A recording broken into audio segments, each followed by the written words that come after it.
वीर वीरांगना कालीबाई बरासवा की। आप सबको खूब खूब धन्यवाद। इस कार्यक्रम में पहुंचे हुए हमारे समाज के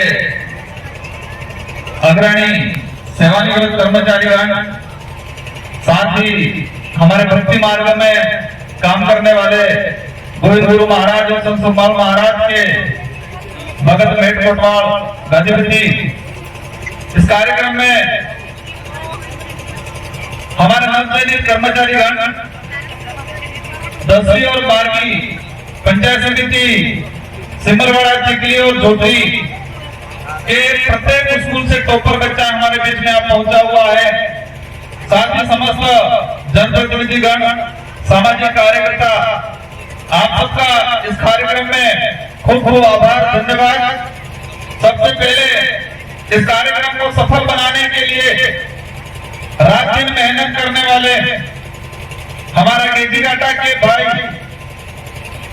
उनको और साथ ही पूरी विकासनगर ग्राम पंचायत के भाई इस कार्यक्रम को इस लेवल तक लाने का, इस कार्यक्रम में आप सबको आमंत्रित करके आपके बैठने की व्यवस्था को लेते हुए उस कार्यक्रम अपना जो मूर्ति नावरण का जो कार्यक्रम था उसको सफल बनाने के लिए कई भाइयों ने 2-2, 3-3 दिन तक दिन में भी काम किया है और रात को 2-2, 3-3 बजे तक काम किया। और भाइयों के लिए एक बार जोरदार तालियां बजा दी जाए। ये वो साथी हैं जिन्होंने तन मन धन से हमारे नाना भाई खाट और सेंगा भाई दोनों की प्रतिमा लगाने के लिए और नवचयनित कर्मचारी और प्रतिभाशाली बच्चों को यहाँ पर सम्मानित करने के लिए रात दिन मेहनत किया है।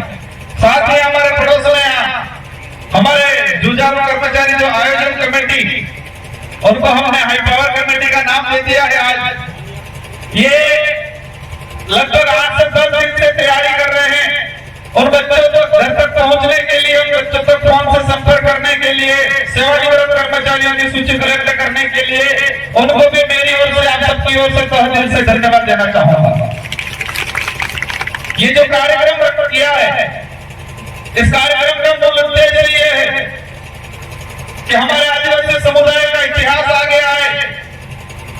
हमारे इस कार्यक्रम में सेवानिवृत्त कर्मचारी जो अपनी राजकीय सेवा देके सेवानिवृत्त होकर समाज के बीच में, परिवार के बीच में, गांव के बीच में आए हैं, उनको सम्मानित करे और उनके राजकीय सेवा का जो अनुभव है वो अनुभव हमें और हमारे समाज को मिले, इस उद्देश्य से यह कार्यक्रम रखा गया है। साथ ही जो प्रतिभाशाली जो बच्चे हैं जिन्होंने अपने विद्यालय के अंदर तो रहे हैं, उन बच्चों को हम सम्मानित करें और साथ ही उन बच्चों से अनुरोध करेंगे और आशा रखेंगे कि वो आने वाले समय में एक ऐसे मुकाम पे जाए कि उस विद्यालय का, उस गांव का और इस समाज का नाम रोशन करे। इस उद्देश्य से कार्यक्रम रखा गया है। कई हमारे नवचयनित कर्मचारी अधिकारीगण अभी यहाँ पर हमारे नवचयनित एसआई, आरएसएस, नीट में सिलेक्टेड, जेड में सिलेक्टेड बच्चों से मिलना हुआ।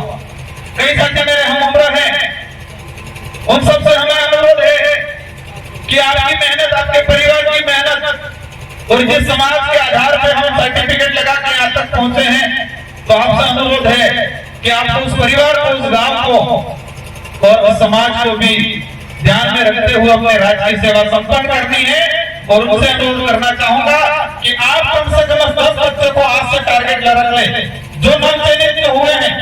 उनसे विशेषकर अनुरोध है कि आप तय कर ले कि मैं संघर्ष करके अधिकारी बना हूं, कर्मचारी बना हूं, तो मेरा कर्तव्य बनता है कि मेरे परिवार के, मेरे गांव के, मेरे समाज के ऐसे 10 बच्चे जो आर्थिक रूप से कमजोर हो, उनको गाइडेंस नहीं हो, ऐसे बच्चों को सेलेक्ट करे और अभी से उन बच्चों को आर्थिक रूप से और इसके बाद गाइडेंस को लेके हो, हर प्रकार की मदद करके आप जिस मुकाम पे पहुंचे हो उस मुकाम तक और उससे आगे तक पहुंचाने में आप मदद करें, तो ही सच्ची समाज सेवा हो।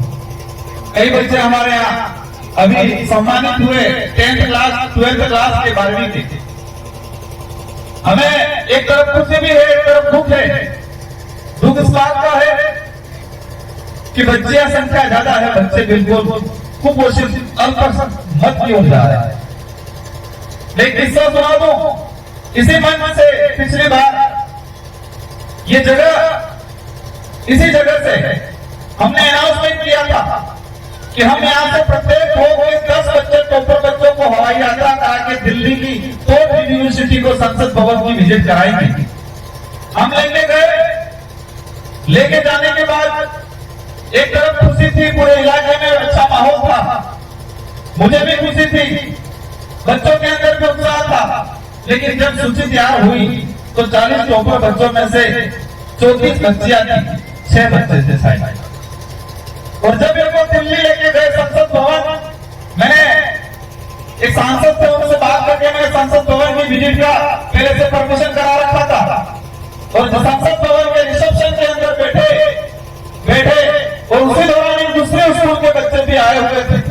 एक बेंच लगी थी, उस बेंच पे हमारे यहाँ से जो बच्चे गए थे 20 से 25 बच्चे एक ही बेंच पे आ गए और दूसरी स्कूल से सेम उम्र के बच्चे आए थे। उस बेंच पे मुश्किल से 8-10 जने बैठ पाए। जिस बेंच पे हमारे बच्चे 25 जने बैठ गए, सेम उम्र के और सेम उम्र के दूसरी स्कूल से बच्चे आए थे, वो 7-8 जने बैठ पा रहे। और तब कर्मचारी गण जो अधिकारी गण से चर्चा कर रहे थे कि ये बीमार बच्चे कहां से आया। और ये पूरे आदिवासी इलाके के अंदर ये हालात, उस हालात के जिम्मेदार यहाँ के जनप्रतिनिधि भी रहे और अभिभावक भी रहे हैं, हम सब रहे हैं। मुझे भी मानना पड़ेगा, मैं भी कहीं पे रहा हूँगा और उस विद्यालय के अंदर पढ़ाने वाले अध्यापक भी रहे हैं। सोमवार के अंदर बच्चों का रोल कम होता है। कौन सा ऐसा भगवान है जो कहता है भूखे रहो आपको आशीर्वाद मिलेगा, नौकरी लगेगी? कौन से ग्रंथ में लिखा है कि भूखे रहने से आशीर्वाद मिलेगा, नौकरी लगेगी? हमारे मैं कोटवाड़ के संत सुल्तान महाराज वाला, गोविंद गुरु महाराज वाला जो वास्तविक जो भक्ति करे या कि भूखे भजन में था, भूखे पे भजन में नहीं होता, ये हमारी भक्ति कहती है। हमने समय का इसे ध्यान रखा है।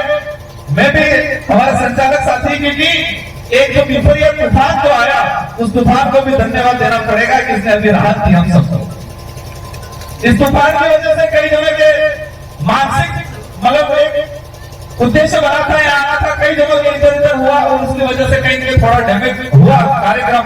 लेकिन आज अभी हमें इस तूफान ने परेशान नहीं किया, इसलिए उसको भी धन्यवाद देना था।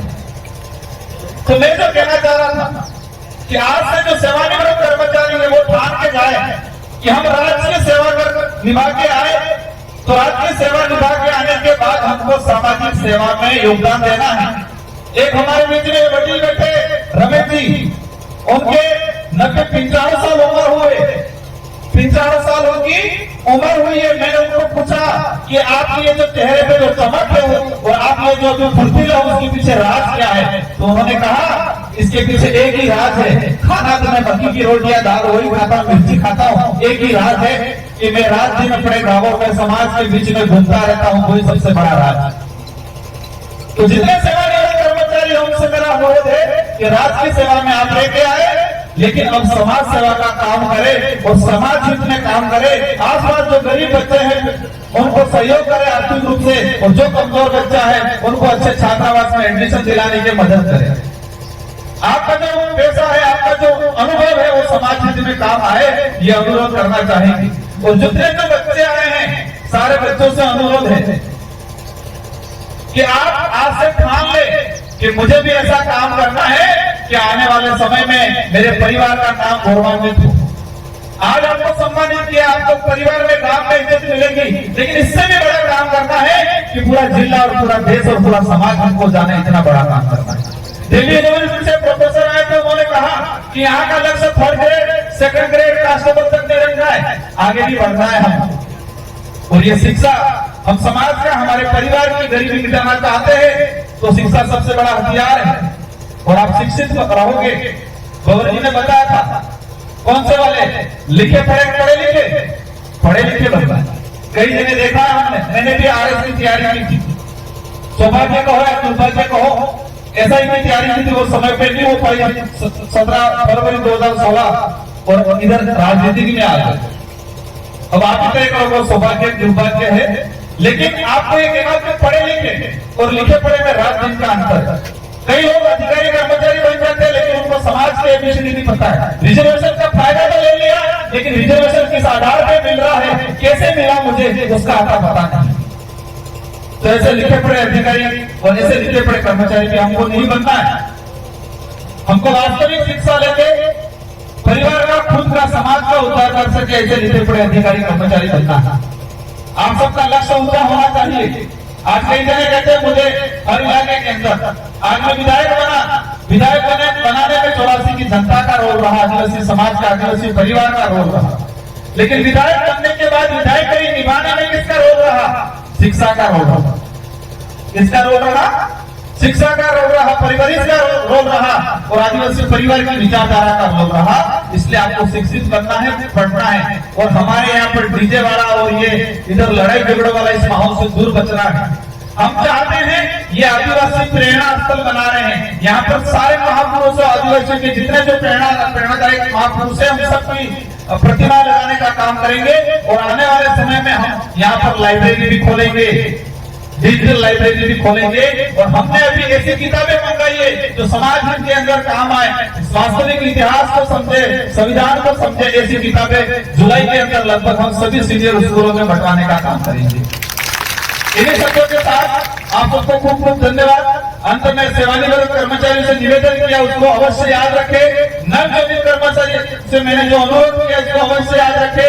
और जो बच्चे, जो प्रतिभाशाली जो आए हैं, 10वीं 12वीं वाले, जेट वाले, नेट वाले, उनसे भी अनुरोध ठान लेना, अपना लक्ष्य होना चाहिए।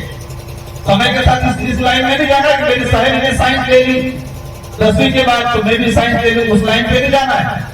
12वीं के बाद मेरी साइंस है, मेरी सहेली BSc BEd कर रही है, तो मैं भी BSc BEd करूं, इस लाइन पे नहीं जाना है। हमें सोचना हमारा खुद का लक्ष्य होना चाहिए, सहेली या दोस्तों का लक्ष्य पे हमको नहीं जाना है। आज से ठान लेना है और हम चाहेंगे ये जितने लोग मेहनत कर रहे हैं, रात में कई लोगों ने रात की 2-3 बजे तक मेहनत की है, वो आपके लिए मेहनत की और आप भी बड़ा करके दिखाना है और इस समाज के लिए अच्छा करना है। इन्हीं शब्दों के साथ आप सबको धन्यवाद। जय जवाहर, जय आदिवासी, जय वीर।